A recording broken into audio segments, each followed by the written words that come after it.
হয়, ভোগালী বিহুলৈ মাজত মাত্ৰ কেইটা ঘণ্টা আছে আৰু কেইটা ঘণ্টা পিছতে কিন্তু উৰুকাৰ নিশাত একেলগে লগে ভাগে খাবলৈ ব্যস্ত হৈ পৰিছে অসমীয়া লোকসকল। আৰু এই মুহূৰ্তত আমি শ্ৰীভূমিৰ ঘিলাইজান গাঁৱত আছো আৰু ঘিলাইজান গাঁৱত আপোনালোকক দেখুৱাইছো যেন যি ভেলাঘৰ, এই ভেলাঘৰ সজোৱাৰ যি কাম, এই কামো চলি আছে। প্ৰায় শেষ পৰক দিবলৈ ভেলাঘৰ সজোৱাৰ যি শেষ পৰক দিবলৈ কিন্তু ব্যস্ত হৈ পৰিছে এই লোক। আৰু আপোনালোকক আমি দেখুৱাইছো তেওঁলোকে এক আটক ধুনীয়া এখন যি ভেলাঘৰ সাজিছে আৰু সৰস্বতী এখন সংগীতৰ এখন যন্ত্ৰৰে কিন্তু এই যি ভেলাঘৰ, এই ভেলাঘৰ তেওঁলোকে সাজিছে আৰু সৰস্বতীৰ বীণাৰে কিন্তু বীণাৰ আকৃতিৰ এখন যি ভেলাঘৰ, এই ভেলাঘৰ সাজিছে। আৰু এই ভেলাঘৰৰ সন্মুখতেই থাকিব এখন জুবিন গাৰ্গৰ এখন প্ৰতিচ্ছবি, কিয়নো জুবিন গাৰ্গে যিহেতু সংগীতৰ এক মহানায়ক আছিলে আৰু যাৰ কাৰণে কিন্তু এই জুবিন গাৰ্গৰ যি সংগীতৰ যি তালযন্ত্ৰ, এই তালযন্ত্ৰই কিন্তু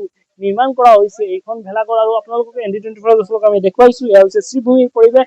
আৰু কেইবা ঘণ্টা পিছতে কিন্তু এক প্ৰকাৰে বিহুৰ যি আনন্দ, এই আনন্দত কিন্তু উদুলি মুদুলি পৰিৱেশ হবলৈ গৈ আছে বৰাক উপত্যকাৰ এই শ্ৰীভূমি জিলা। আৰু এই মুহূৰ্তত আপোনালোকক ND24 আমি দেখুৱাইছো শ্ৰীভূমিত কেনেকৈ যিসমূহ ভেলাঘৰ আছে, ভেলাঘৰ সজোৱাৰ যি কাম, এই কামত যি ব্যস্ত হৈ পৰিছে লোকসকল। আৰু যি লোকসকল আছে, এই লোকসকলৰ সৈতে আমি কথা পাতিবলৈ চেষ্টা কৰিম। আপোনালোকৰ কি আকৃতিৰে এই যি ভেলাঘৰ আপোনালোকে সাজিছে আৰু এই কোন ঠাইৰ নাম কি?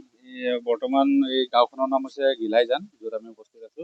আৰু আমি আকৃতিটো এখন বিনা চিমটো লৈছো, বিনা যিহেতু সৰস্বতীৰ বিনা।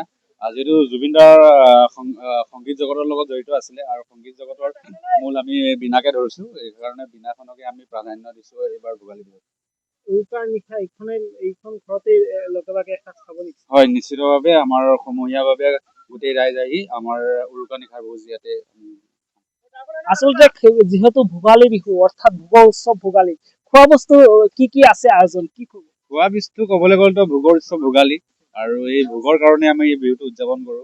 পিঠা পনাৰ ইত্যাদি আদিৰ পৰা লৈ চুঙা পিঠা ইত্যাদিকে লৈ আৰু বিভিন্ন ধৰণৰ মাংসৰ জুতিও ইয়াত পাব, হাঁহৰ পৰা লৈ একদম গাহৰিলৈকে। হয়, নিশ্চিতভাৱে কিন্তু যিহেতু ভোগৰ উৎসৱ ভোগালী আৰু একেলগে লগে ভাগে যি উৰুকাৰ নিশা ইয়াতেই কিন্তু এই যি ভেলাঘৰ আছে, এই ভেলাঘৰৰ সন্মুখতে কিন্তু তেওঁলোকে লগে ভাগে এসাঁজ খাবলৈ কিন্তু যি তেওঁলোকৰ যি পৰিকল্পনা লৈছে। আৰু যিহেতু জুবিন গাৰ্গ এগৰাকী সংগীতৰ মহানায়ক ক'লে যেন ভুল নহব, যাৰ কাৰণে এইখন যি এই বিনাৰ আকৃতিৰে কিন্তু তেওঁলোকে এইবুলি তেওঁলোকৰ যি ভেলাঘৰ সাজিছে। কিয়নো যি সংগীত, এই সংগীতৰ আৰম্ভণিও কিন্তু বিভিন্ন সময়ত কিন্তু ভেলাঘৰ যি বিনা আছে, এই বিনাৰে কিন্তু আৰম্ভ হয়। আৰু যাৰ কাৰণে কিন্তু তেওঁলোকে এইবুলি যি বিনাৰ আকৃতিৰে এখন ভেলাঘৰ তেওঁলোকে নিৰ্মাণ কৰিছে। আৰু ভেলাঘৰৰ সন্মুখতে থাকিব জুবিন গাৰ্গৰ এখন প্ৰতিশ্ৰুতি, যাতে এইখন প্ৰতিশ্ৰুতিত তেওঁলোকে বিভিন্ন লোকসকল আহে শ্ৰদ্ধাঞ্জলি দি কিন্তু এইবুলি যি ভোগালী বিহু উদযাপন কৰিবলৈ যায়, এই পৰিকল্পনা লৈছে এইখন যি ঘিলাইজান গাঁৱৰ লোকসকলে। আৰু আপোনালোকক আমি দৃশ্য দেখুৱালো শ্ৰীভূমিৰ যি ভোগালী বিহুৰ যি প্ৰস্তুতিৰ যি দৃশ্য, এই দৃশ্য আপোনালোকে দেখি পালে শ্ৰীভূমিৰ পৰা ৰোহন মালাকাৰৰ ৰিপৰ্ট, ND24।